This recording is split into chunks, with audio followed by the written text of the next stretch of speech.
Hello, and welcome to another episode of Solipsist Watched, where this week I watched Bronson from 2008. This is a movie that I don't actually recall how I first heard about it. It's long enough ago now that I'm not sure I would have I'm not sure I would have heard it from one particular source or from multiple sources at the time, based on how I was consuming media at that time. But I've never gotten around to it, and I think part of that is it's a weird movie that's hard to place if you're not, well, even if you are familiar with it, which I was not. I think it's hard to identify exactly what it is, or as I've talked about before, I like to set myself in the proper mood the best I can to absorb a film, with as much as unfiltered as an experience and uninfluenced an experience as possible, including the mental state I have going into it. So especially not exactly knowing what exactly it was, other than a few clips here and there and some memes that have come out of it after some time.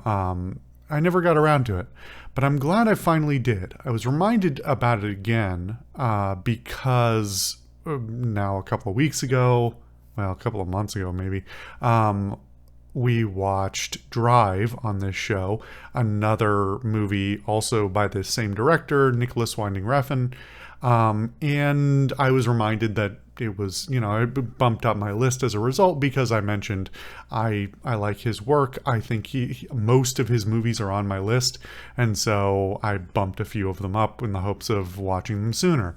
And I'm glad I finally got around to watching this one, because this one is weird, and I mean that in a very positive way. I had no idea that this was a biopic. Found out after I had already finished the movie, actually. I thought this was a fiction piece. But it's essentially it's a biopic, so it's, adapted from reality heavily. However, what's even weirder, so this character, Bronson, is named after a real person, a real prisoner in the UK named Charles Bronson, or who at one point went by the name Charles Bronson. I'm just going to refer to him as Bronson for the remainder of this discussion because it's easier. He's changed his name a couple of times. Based on a real person, and based on reading his Wikipedia entry, which is rather extensive, if anything, this movie is not absurd enough, because there are some stories on his page that are truly wild beyond belief. And that's saying something, because this movie has some real strange moments. Some of it is obviously up to, minor fictionalization and adaptation, and also obviously the artistic production around it influences a lot of how such stories and events are perceived. But there were definitely some things I saw on the real Bronson's page where I went, yeah, I think if they had tried to put that in the film, people would have not believed that's even possible. So, by all accounts, seemingly a wild individual. It's hard to settle exactly what genre of movie this is, other than being a biopic. It is very artistically produced in a variety of ways. It is not really like if I didn't know that Nicholas Winding Refn had directed this, I wouldn't have necessarily suspected that. And while I'm not by any means, this is, I think, only the second or maybe third of his movies I've watched. I'm not an expert by any means on Refn's work, but this doesn't look anything like Drive. But it does have at least a lot of similar features in terms of artistic view. There are a few things that do kind of, in retrospect, stand out about use of very striking lighting effects and these other sort of things, and some framing stuff and camera movement that does sort of tilt that way, but they are not such, or at least not to my view, such hallmarks of his work that I would have necessarily identified him. And in a way, I mean that as a compliment, because that is to say he doesn't, he clearly has a wide variety of artistic abilities and artistic views that he can pull from. And so both movies are quite striking, but in rather different ways for the most part. This movie in some respects almost borders on what I might call art house. It's a very I want to say almost multimedia production. It is framed with a kind of a narration, but not really. It's framed with this absurdist vaudeville style act going on in the background that is being used as a narrative, as a means of narration, and everything feels very larger than life. Again, this felt like fiction to me, and that is in part because the reality is truly absurd, but also because of the nature of the production is centered around this absurd, over the top character with all the cinematography, all of the writing, all of the the editing and the pacing and all these other things really leading towards this sense of disconnectedness, this sense of like comedy, both in a literal sense and an absurdist confusion kind of sense. This is a really weird movie to watch, and it's definitely one I'm going to have to watch again to digest in full. It is bizarre. It does all sorts of weird things. It is striking at all sorts of strange moments. And they do a really excellent job of keeping engagement and keeping compelling despite the sort of the absurd nature of it. Often things that stray too artistic, too absurd, too odd for one reason or another can end up alienating an audience a little bit. And at least to me, I didn't feel that at all in this one. I was very, very engaged, like really at all moments. And that's despite the fact that for the most part, this is a fairly quiet film, which is a funny thing to say because it is also interspersed with substantial scenes of very in-your-face violence and, all these other things, yelling and absurd performance and just an over-the-top person. Just kind of being insane, taking the most chewing on the scenery to its logical extreme, and not even because that's what the actor wanted to do necessarily, but because that seems to be pretty close to the reality of the real person. Let's talk. Well, yeah. Let's talk about the main character as portrayed by Tom Hardy. This is definitely a movie. I already had the impression that Tom Hardy is an actor with a wide range of acting capability, and unfortunately, he is often cast in movies where I don't think he's fully able to flex his acting muscle. In fact, it really got me thinking about how many movies there even are anymore being produced in current times that have much in the way of range within the role. Sure, you can look at an actor across movies and say that's a great actor because they can do all these different things. But it's not very frequent that that you get to see one actor do so many different kind of have a lot of range within a single movie. Actually, I mean, it's funny because we just watched Bedazzled, where Brendan Fraser shows off his chops in a similar sort of, well, he's really playing a variety of different characters in a way. This is a bit different, where this really shows Tom Hardy's full range, or well, not full range, but a wide range of physical and vocal and like all these capabilities that he has in a great variety, and he gets to show them off for a character who is very larger than life in a lot of ways.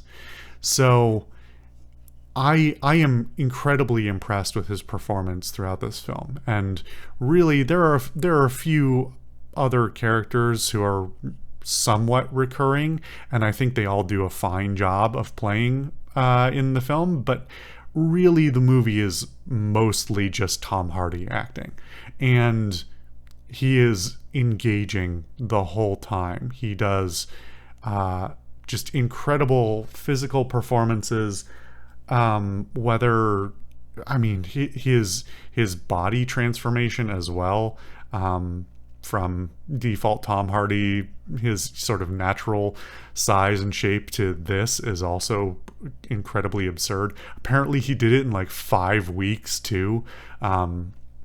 Anyway, that's a whole thing unto itself.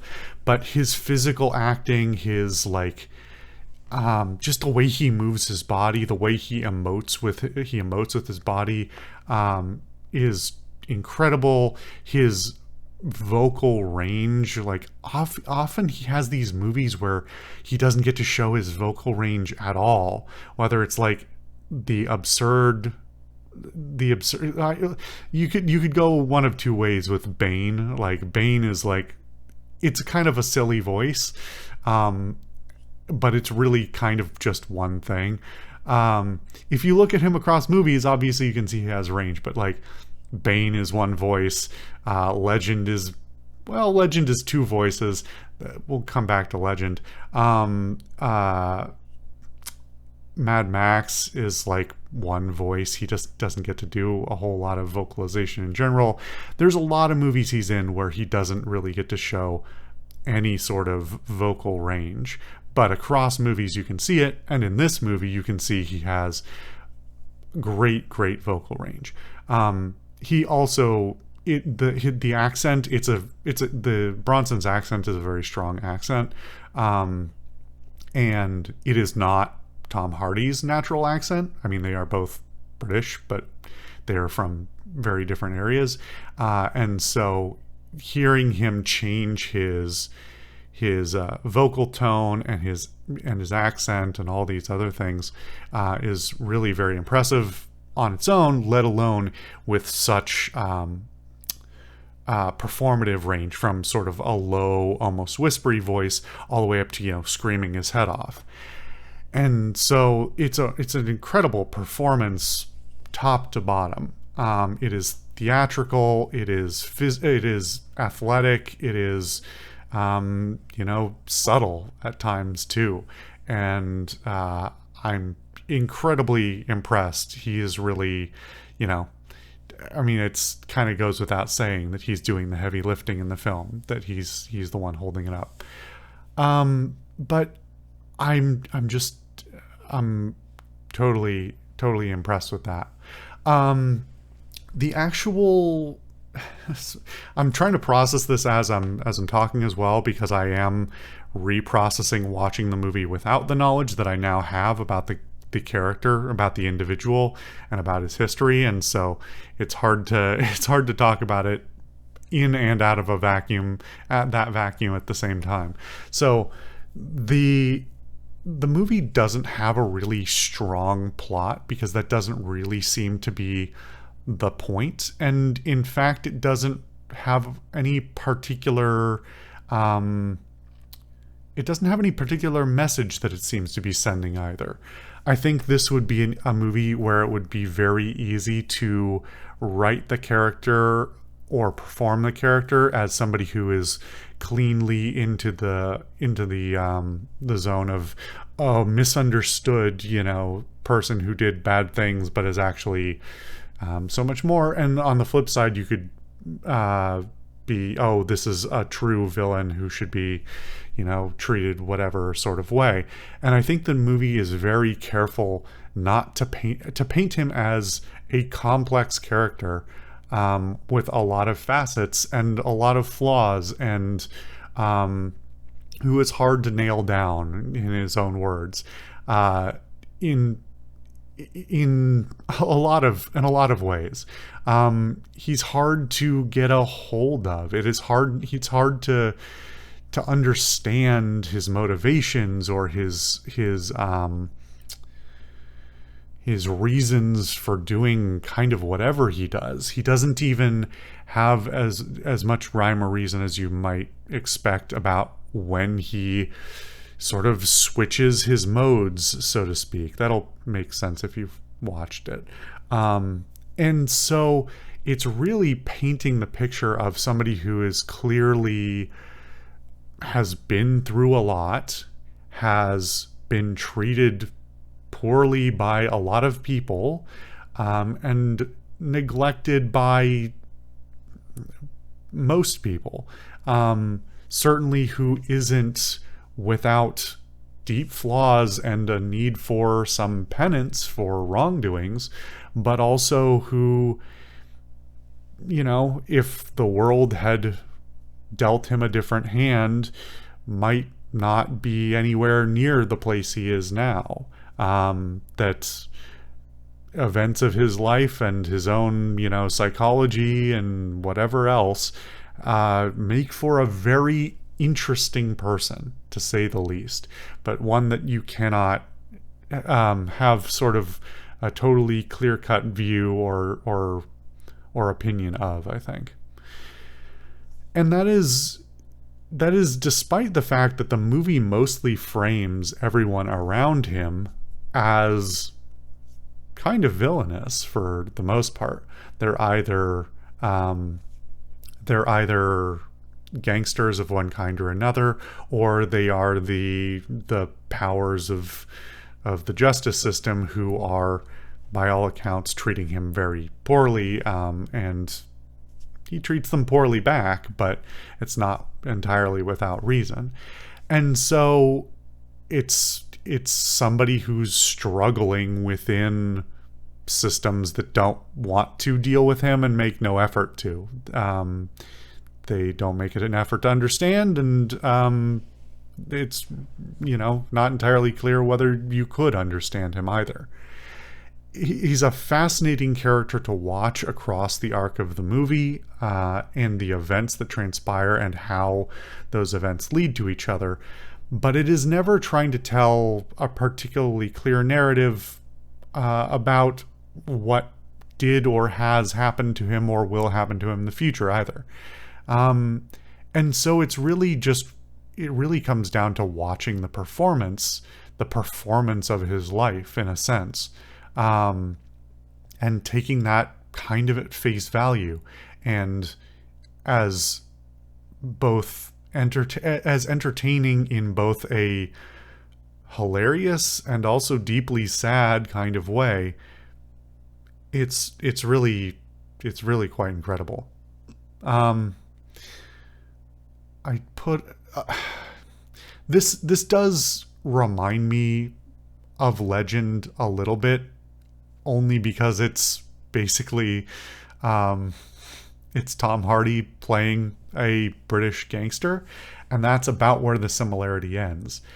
Because the most hilarious thing about this is that he plays one person in this film and has dramatically more range and is more compelling as a character, despite having less characters to play, less total screen time, and there's like less production going on around him.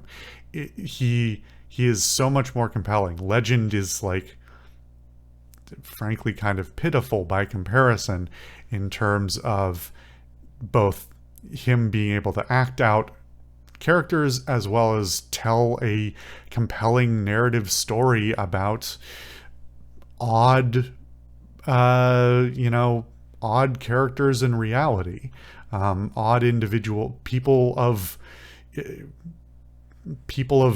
fame or infamy who are sort of larger than life. So it really does not look, it looks even worse for Legend, having watched Bronson, to see a movie do it so much better before the movie that did it so much worse. But there's a lot of factors that go into that, obviously, and that's why I talk about all the points that I do on these films. I already talked about Refn's work a bit in terms of the generalities, but the cinematography and the framing is really, really nice in this film. It is ugly. It is ugly. And it is often, I should say, it is often ugly, and it is often ugly on purpose. There are very strange lighting choices and framing choices sometimes. Things are, to my view, meant to seem deliberately off kilter a lot of the time. You are meant to you're meant to feel discomfort, and you are meant to see a perspective of the world where everything seems askew, where things don't frame up right, where reality and an interpretation of reality, and a reality that treats a person poorly, where those things don't line up, because that, to me, is telling the story of this person. Somebody who doesn't fully understand the world, and who the world doesn't fully understand, and who will sort of probably never be in alignment. And that's what makes it so compelling. And so to have some very smart cinematography work chosen to make you feel some of that similar sort of out of your mind, out of your element kind of thing going on is really smart and interesting. It is also ugly in the sense of a lot of the locations. A lot of the sets, the costumes, etc., are all also kind of ugly, and that's deliberate and understandable under the circumstances. This is not a person. This is a person who's spending most of the film in jails that are dilapidated, neglected, and where the people inside them are neglected as well. And so to have these ugly scenes with unkempt people in ugly costumes, it all adds up just right. And there's enough variation to the moments, there's enough of a juxtaposition against the moments that are not like that to really hammer in how deliberate it seems to be, how much effort there is put into deliberately making scenes that feel uncomfortable, that feel gross to be in. And I love it for that. It does it really, really well. And all of the other, all the other elements really facilitate that. This very focused production around one character, and the world that sort of revolves, in a sense, around him. It's facilitated by all these other elements, the music as well. The music is a very odd mix of things, but they all work perfectly well, whether they are sort of time period. Some of them are sort of towards the time period. Some of them are some songs are towards the sort of emotional beat of the moment, and some are towards a more artistic, sort of painterly. Does that make sense? A painterly musical choice, if that makes sense. Painting a picture of what's on screen. It's such an interesting mix of different things.